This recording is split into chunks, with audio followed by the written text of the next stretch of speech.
Hello, magandang araw po sa ating lahat or gabi sa makapanood ng aking video na ito. Magandang gabi kasi dito sa Kuwait is mag-11 na no, ng gabi. So bago matulog, vlog muna ako patungkol dito sa listahan ni Manny Pacquiao.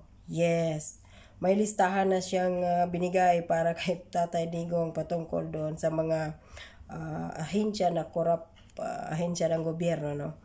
So ito yung kanyang listahan. Ang bilis nga niya eh. Di ba 1 week ang bigay ni Tatay Digong sa kanya. O isang araw lang. Ilang araw. Kailan ba yung naghamon si Tatay Digong sa kanya nag-challenge? Di ba? Lunes, Martes. Pero 2 days. May listahan na si Manny Pacquiao. So ito yung mga listahan niya no. Na list corrupt agencies in government. Number 1 pa talaga yung office ni Pangulong Duterte of Office of the President Intelligence Funds. Number 1 talagang kay Tatay Digong na opisina.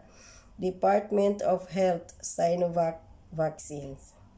Di ba matandaan natin itong Sinovac vaccines na ito is ang marami nito is donation.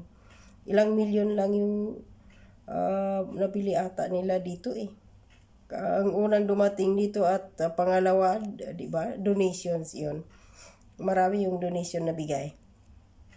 So number 3 is PhilHealth. Mali si Manny Pacquiao dito. Ang PhilHealth, nag-umpisa ito ang corruption is 1997 pa no or 1998. Tapos na-booking lang itong pandemya. So kahit na may nakasabwat doon yung isang tawag dyan, nilagay ni Tatay Digong na namuno ng PhilHealth, pero matagal na maraming nakawan no sa PhilHealth kasi proven na yan doon sa tawag dyan doon sa Kongreso, yung pagdinig doon no, yung hearing nila doon. Tapos number 4 is Philippine National Police Body Cam. Ito PHISGOC or Golden Caldero. Kay Drilon to eh, di ba? Yung doon to sa SEA Games.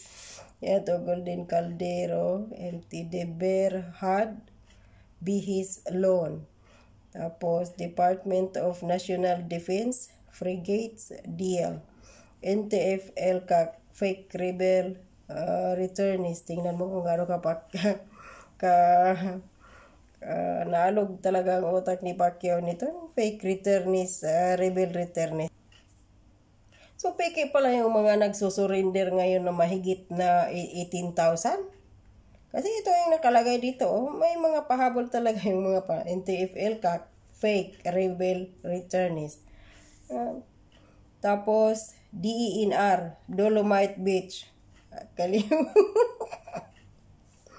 Kaliwa Dam. Diyos ko, si Manny Pacquiao.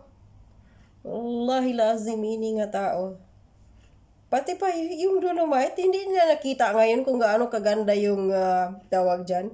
Yung Manila Bay, nagdahil sa Dolomite na yan. Tapos ano pa, pinag-iinitan talaga ni Pacquiao itong 28 million na halaga ng Dolomite na yan, sand na iyon, buong ilang ano yun, ilang metro ay kilometro ba yun yung inakupan na ng 28 million na Dolomite sand. Samantalang hindi siya,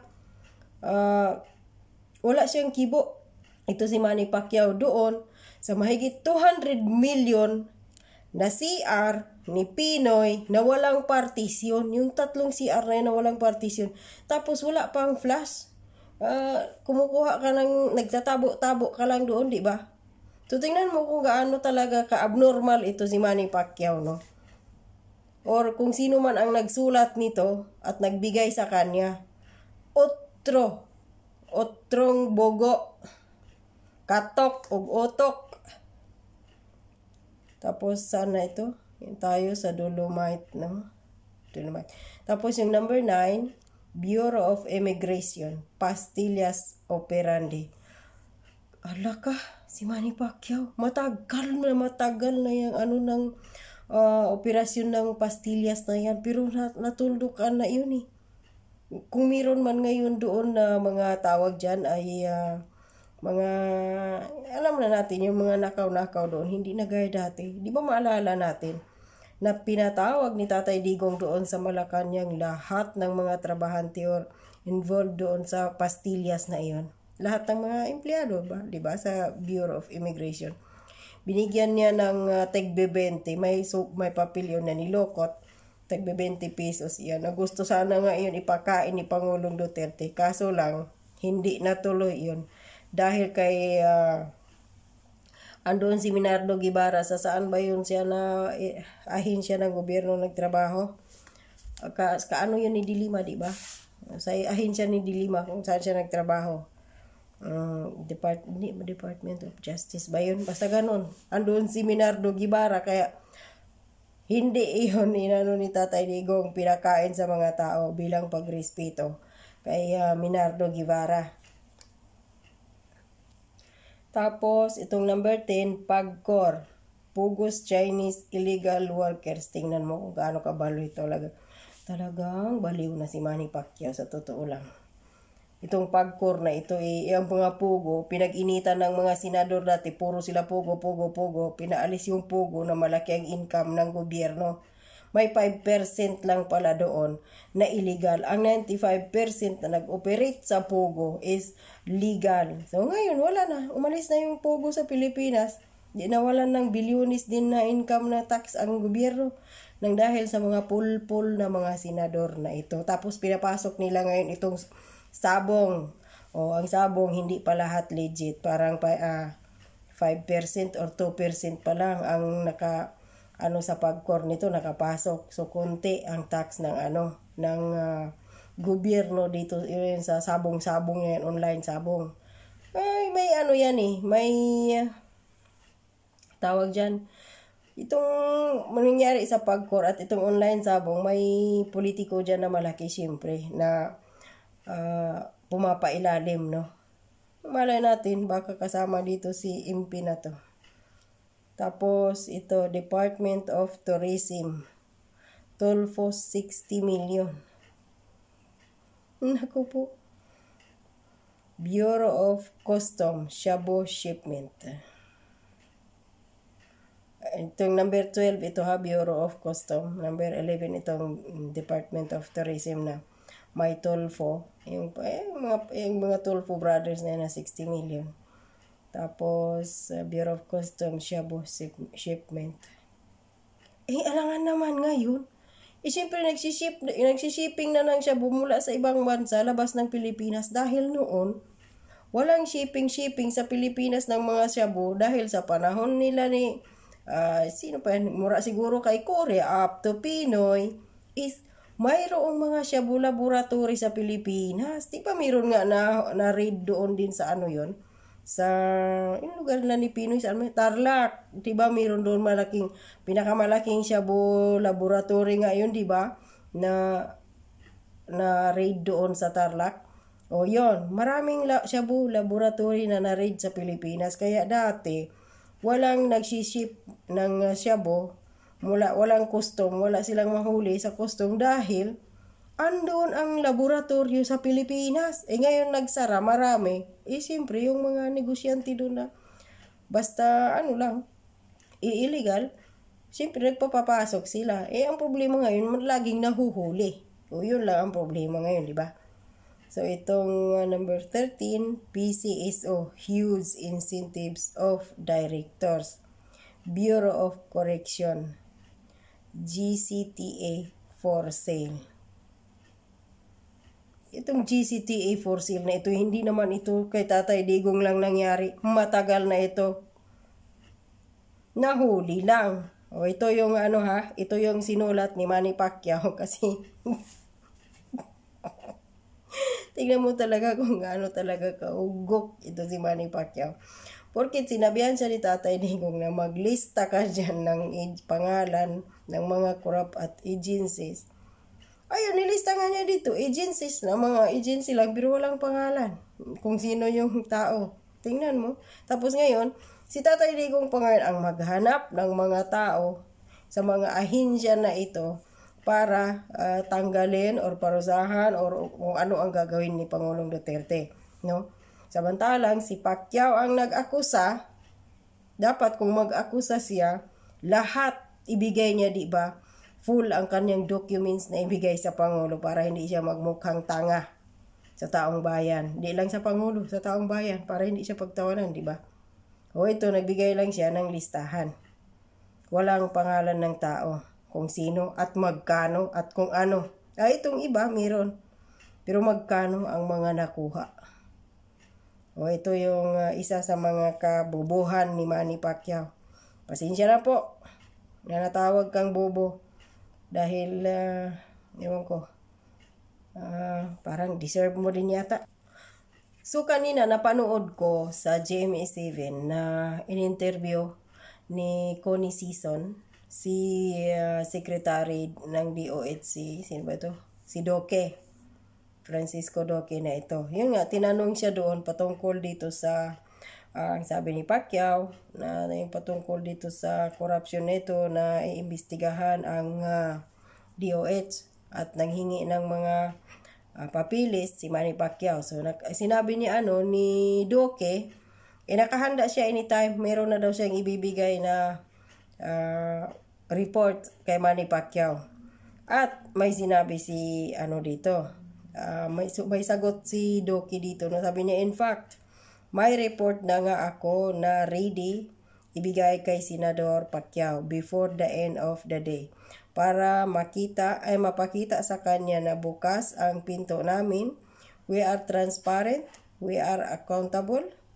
Yun ang cornerstone ng government ng DOH. At meron pa siyang pinahabol na di ba, yun nga, nung nakaraang linggo ba yun? Nung June 14, nasa Senado nga, di ba, si Doki at yung iba pang mga secretaries ng DOH. Di ba, inimbestagahan nga sila doon at napatunayan na walang korupsyon ang DOH dahil walang kinaso sa kanila yung mga senador na nag-imbestiga nung June 14. 8 hours daw sila doon na hindi daw nila nakita si Manny Pacquiao doon. Pero may nag-isang nag-rescue. Wala daw tinanong, di daw nagtanong si Manny Pacquiao. Saan ba si Manny Pacquiao? Siyempre nasa Jinsan. Absent na naman. Doon, nag-training para sa kanyang boxing.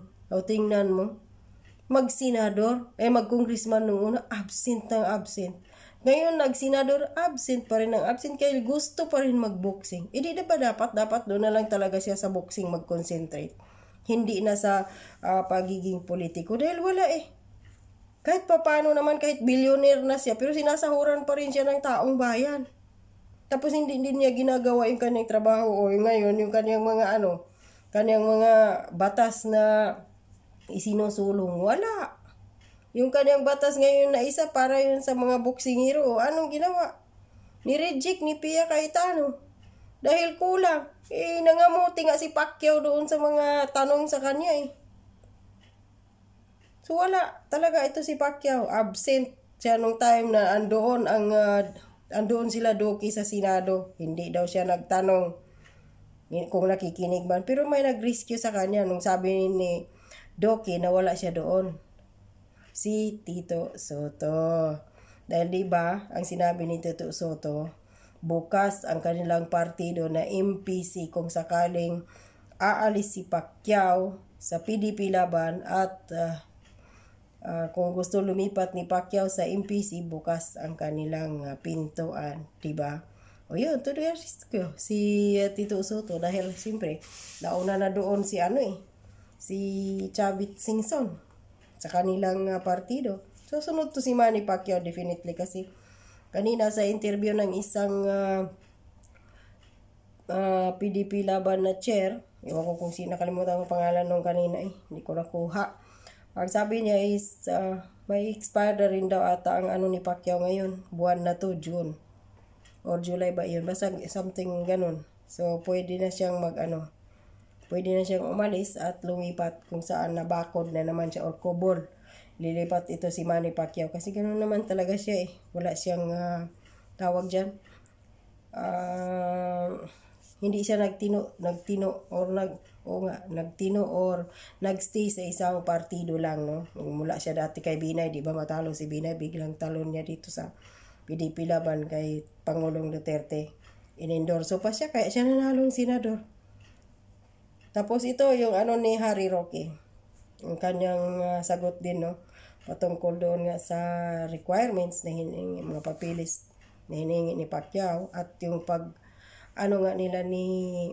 nila ni Doki doon sa Senado. Ito ang sabi ni Roque. Absent po siguro si Senator Pacquiao noong nagpresenta yung mga cabinet secretary, or kung hindi siya absent, he may have been preoccupied with something else. O yun. Ang sabi ni Harry Roque. Nanggaling na si Secretary Doki doon sa Senado, nag-explain na po siya doon. At wala namang kasong na isampa matapos po yung explanation, sabi ni Secretary Doki. So ito pa, ang patunay nga ni Greco Belhica, na ito yung chairman ng Presidential Anti-Crime Commission.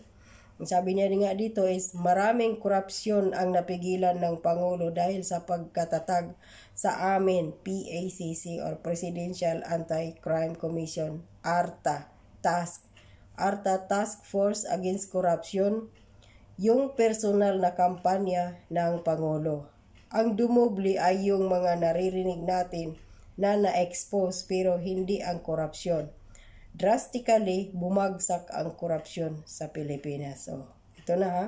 Kasi di ba bawat Talk to the People ni Tatay Digong sa bawat linggo, mayroon siyang mayroon siyang pinapangalanan halos na mga tao doon na mga na-involved sa korupsyon nga. Tapos sabay tanggal. Siyempre nakakahiya din iyon, no, na na-mention ang pangalan mo. Isa kang corrupt na official ng gobyerno. Tapos na-mention pa sa buong mundo pa, no, na yun nga, ang pangalan mo kasali doon. So yung mga sinasabi ni Manny Pacquiao na yan, mas lalo lang nilubog ni Manny Pacquiao sa hukay ang kanyang karir sa politika dahil sa ginawa niya ngayon, dahil hindi pa ito nagtatapos dito. Nagsulat-sulat siya ng mga pangalan dito, yung mga pangalan nga ng agency, pero hindi niya pinangalanan yung mga tao. So, ang gusto pa niya ngayon, si Tatay Digong pa yung magpaimbestiga sa mga ahensya na ito kung sino yung corrupt. Si Manny Pacquiao ito nga yung nag-akusa. Diba? Tingnan mo. Kung gaano talaga yung Manny Pacquiao talaga. Tama nga si Jam Magno sa kanyang sinabi, bugo jud ka dong. Hanggang dito na lang po. Maraming salamat.